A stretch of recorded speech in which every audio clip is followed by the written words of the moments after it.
Hey guys, welcome to Tixie Measures Key, where we're trying to turn our hindsight into your foresight. Now today I want to talk to you about something that connects us all and influences all our lives. Now, what am I saying? So, I want you to, for a moment, to think about all the things you love about your community. I want you to think about, if you're in London, think about all the things you love in London. Think about all the things you love in your city. If you're in England, if you're in the UK, think about all the things you love about the UK and also all the things you hate about the UK. You know, I live in London, so I think I like TfL, I like the bus, I like, the NHS, I like just the parks, I like how the road is, the bus system. If you're in London, you have to love the bus system. But unless you're kind of like south or east or north or west or anywhere, I mean, everyone has their complaints about TfL. But when you imagine how our education system is set up, how our healthcare system is set up, how the prices of cars, the prices of food, the prices of chocolate, price of Coke, and the price of anything that is in your community, I want you right now to look around your room and understand, look at the colors of the room, look at the shape of the room, look at the windows and everything, the light bulbs, everything in your room, barring, you probably chose the color of your wall. But if you look at the types of windows that were even available, that was somebody else's decision. The types of the chair in your room, everything in there is something that connects all of it is politics. And I know some people feel like, okay, it doesn't affect your life, it doesn't affect my life, but politics affects all our lives. Everything you see in your room now, the reason why it's made the way it is, the reason why it's shaped the way it is, the reason why TfL the way it is purely a function of politics. It's purely a function of collectively, we have people who represent us, who say this is the decisions that we want to make. So getting £1.50 on the bus in London is a political thing. The reason why the price of Fanta, Coke, all of that went up was because sugar tax. It's all political because they wanted us to be more healthy. The reason why there's so much focus on London as, in terms of development is purely political because everybody's more interested in there.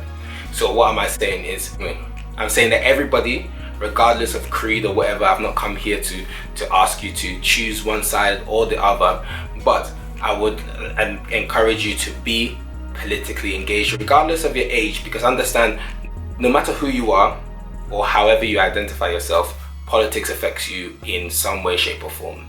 Whether it's in terms of the way things are set up, whether it's in terms of your rights, in whatever shape or form. Student loan, the reason why they scrapped grants, it's all politics. The reason why your student loan is the way it is politics.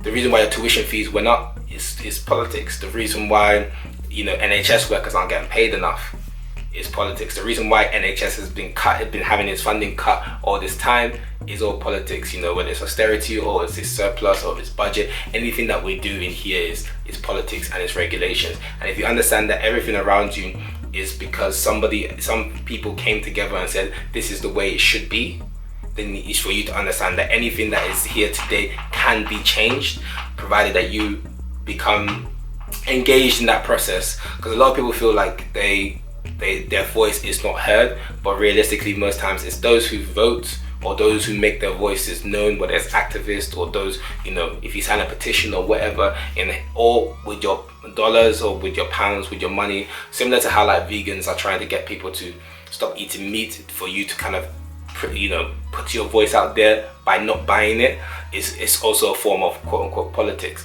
And I don't care what you think, politics affects your life. And ultimately what I'm saying is that moving forward, it's something for all of us to be engaged in, because it's something that is going to affect you regardless of your age. Your vote does count. Countless elections in this world have been decided over a couple of votes. And yes, maybe you think your vote as an individual doesn't count, but as a collective, as everybody collectively feels like their vote or they're powerless, as everybody continues to drop off, then that's what makes your vote not count. So ultimately, it's for everybody to understand that politics, regardless of who you are, I want you to, if you go into your school, anything you have a problem with within society or a system of what it is and how it is, that I bet you some money that, no money, I'm not giving you any money, that if you look at it, there is some political situation behind it in terms of somebody somewhere has made a decision and said this is how it's supposed to be. Light bulb. Just to give you an example, the reason why fruits look the way they are, there's a lot of fruits thrown away because fruits need to look pristine and in a certain type of way for them to be served in your shops. There's a lot of perfectly good ones, but they don't look as nice as the one. That's why all the bananas look all nice, but that's all politics. So yes, politics is a thing, but ultimately it affects all our lives. And the last important thing that I would say is, listen. You know, political discourse is a very important thing. A lot of people get put in their box, in their ways, you know, in terms of whether they're right, left, you know, whatever. I'm not endorsing anybody. I don't say anything, you know. Listen to both sides of the equation, all 5 sides of the equation. In a parliamentary system, the idea of a parliamentary system in which we have in Britain is so that all views are basically heard or represented or represented within the sphere. So make your voice known, and yeah, take care. Bye guys.